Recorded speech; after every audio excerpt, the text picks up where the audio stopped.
Hey everybody. All right, so I noticed that there is no template again for this week, even though there is an exemplar, and you can see on the left here, I have the one pulled up that's using MLA formatting.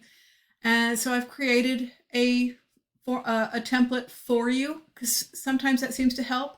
And you can see I've kept the wording the same as, the sentence starter is kind of the same as in the exemplar. That way it's following the rubric. So if you fill in the template exactly, using complete sentences, having about a paragraph response for each section, then you should have 100% on the template on this week's assignment, okay?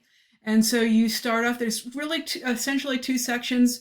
First part is kind of a review of what you've already done, and then the last part is the source collection, okay?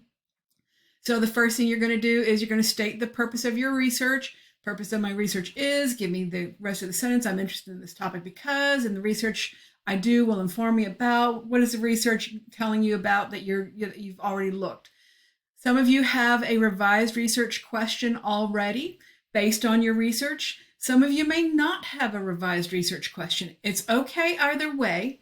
I still put in my revised research question is, and again, remember, you've done some research and some of you have already found that you have to kind of tweak what you thought your research question was going to be originally based on the research that you are finding or the research that you're not finding.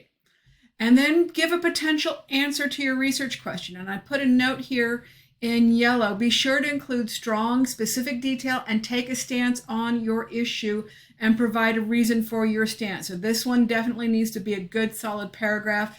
The answer to my potential answer to my research question based on my research is provide the answer.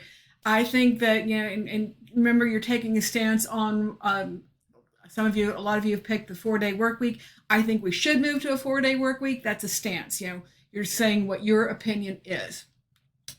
And then again, here you're going into and I'll scroll down here so you can see how this looks in this format. You do not have to use my template. If it's easier for you to just follow the exemplar and just change your answers to reflect your research, totally fine.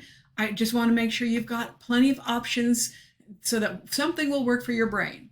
All right, so after you've done the revised research question and the potential answer, then we come down to describe the impact of using biased sources. So you're going to tell me where you're going to get your sources from.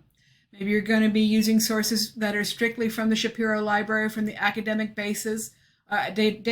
So these sources are or are not biased because, remember, they are or are not, and be specific about each source. Don't give me a blanket statement here about all of the sources unless they all are coming from pretty much the same source and they are all biased or not biased, okay?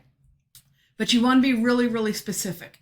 And then here, describe the diverse perspectives. So diverse perspectives from my research will help me to see what is going to help you to understand about your topic. The next section is where you get into your sources. And I need to make this stand out a little bit more, so let me do that real quick. And I think we're going to make this green.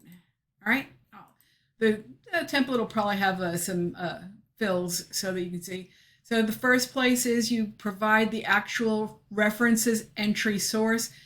Use a hanging indent. That's what this is called over here, where the first line on the references entry is aligned to the left margin and all others are indented.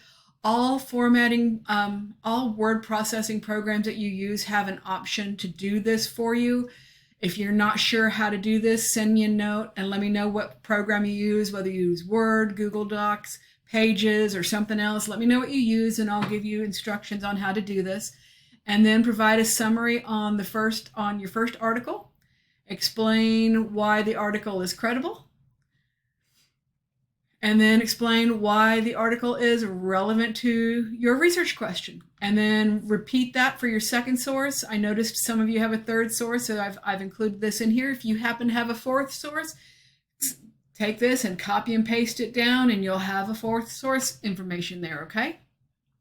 All right, I hope that this helps and alleviates some angst that some people may be feeling about getting this next assignment in. It is a bit longer. It will take a bit more time to complete, but the deadline for it is still Sunday, so just watch that, okay? Reach out if you have any questions or if you would like some help. All right, have a great day. Bye.